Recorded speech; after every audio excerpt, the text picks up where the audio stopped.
The trust compass, the mind's blueprint to building healthy relationships. Have you ever found yourself keeping people at an emotional distance, convinced that true vulnerability is a risk not worth taking? In this episode of The Mind's Blueprint, we explore the psychological walls we build around our hearts and reveal the blueprint to finding your trust compass, allowing you to navigate the path to genuine connection and build a life rich with psychological safety.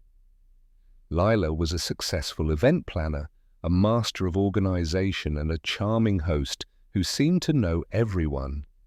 But her relationships, both personal and professional, were a revolving door. She would meet someone, form a quick, superficial bond, and then, at the first sign of conflict or a small betrayal of trust, she would pull away completely. Her past was filled with broken friendships and failed romantic connections, and she had built an emotional wall so high it was impossible for anyone to get close. She felt a jolt of anxiety whenever a conversation became too personal, and her friendships felt less like a support system and more like a series of transactional agreements. She had a network, but no real connections. She was a master of managing events, but a novice in managing her own emotional safety. Her heart was a fortress, but one that was too lonely to be a home. Her former therapist, a compassionate and wise woman named Dr. Lena Petrov, noticed her pattern of emotional detachment. She had seen many people choose the path of isolation, believing it was safer than the risk of being hurt. "Lila," she said gently, "you're trying to build a castle to protect yourself, but you've become a prisoner inside your own fortress. True strength comes not from the walls you build, but from the bridges you create. Trust isn't an all-or-nothing leap. It's a series of small steps. The blueprint for a deep connection isn't in a grand gesture. It's in the daily commitment to showing up."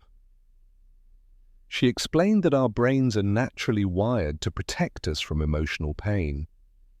This survival instinct, while useful in the past, can become a psychological trap, preventing us from forming the very connections we need to thrive.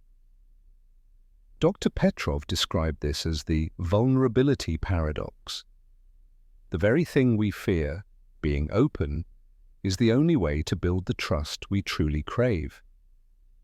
She introduced her to the concept of the trust compass, the practice of deliberately using small, consistent actions to build trust, rather than waiting for a monumental moment. She gave her a 3-step blueprint for building a mind that is brave enough to connect. If you've ever felt hesitant to let people in, hit that subscribe button to join our community and discover more blueprints for your mind. Dr. Petrov's blueprint was not about abandoning her guard, but about learning to lower it one brick at a time. Practice the vulnerability microdose technique. The first step was to take a small, intentional risk each day by sharing a personal, non-critical detail with someone she trusted. This could be as simple as admitting she was having a bad day or sharing a minor fear. The goal wasn't a major revelation, but to train her mind to see that small acts of vulnerability did not lead to immediate emotional catastrophe. She tried this with a close friend, admitting her fear about a new project, and felt an immediate sense of relief and connection. Use the consistency compass technique. She was to focus on being reliable and present in her relationships. Instead of making grand promises she might not keep, she would focus on showing up consistently, replying to texts in a timely manner, remembering a small detail about a friend's life, or calling when she said she would. This technique proved that trust is built brick by brick, not by a single dramatic event. Build a psychological safety net ritual. Finally, she was to keep a journal where she recorded every small act of trust she gave or received. Under each entry, she would write down how it felt and what she learned. This ritual provided visible proof that trust was being built, reinforcing her mind's belief that genuine connection was possible and safe. Lila began to apply these steps diligently. The walls around her heart began to crumble, replaced by a quiet sense of security. The vulnerability microdose taught her that sharing her feelings was not a sign of weakness, but a sign of strength.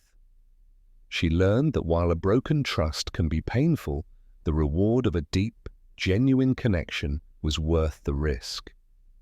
For the first time, she started to feel like she had a found family, and not just an acquaintance list. You are not a sum of your past hurts. By understanding the blueprint of your trust compass, you can navigate the path to genuine connection and build a life of profound, emotional intimacy. Join us next time to uncover more of the mind's blueprint, and don't forget to subscribe to our channel for more insights.